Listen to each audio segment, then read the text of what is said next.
बहन किए करे छोहे धनिया सोहाग बाली रात में बिगाड़ा भो कहानिया। तोरा शरण नहीं लगा की है कोहा बड़ में बहन किए करे छोहे धनिया सोहाग बाली रात में बिगाड़ा भो कहानिया। लाली से जो पलंगिया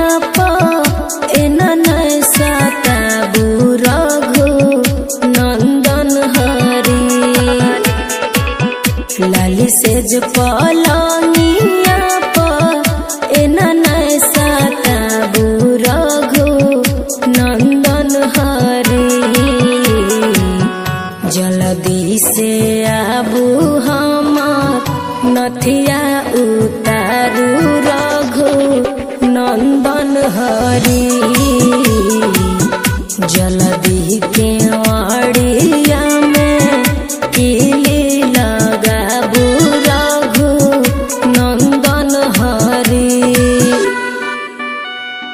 रघु नंदन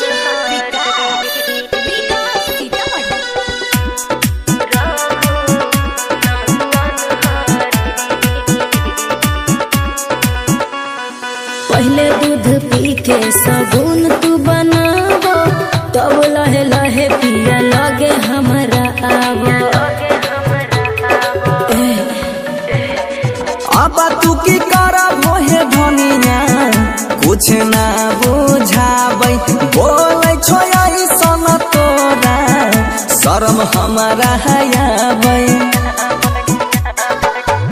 लाली से जो पलंगिया रघु नंदन हरी लाली से जो पलंगिया रघु नंदन हरी जल्दी से आबू हमार नथिया उतारू रघु नंदन हरी जल्दी के वाड़िया में किली लगाबू रघु नंदन हरी रघु नंदन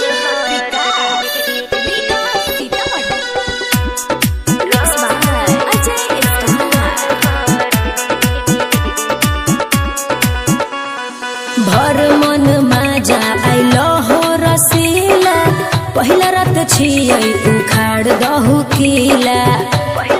अच्छा राइटर सारा बन कह बनसी सोहना ये रानी बड़ा घर वाला बनई रहला कहानी बुझलो। लाली से जो पलंगिया रघु नंदन हरी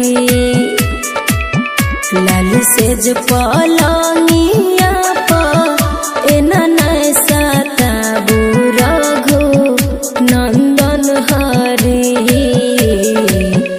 जल्दी से आबू हमार नथिया उतारू रघु नंदन हरी।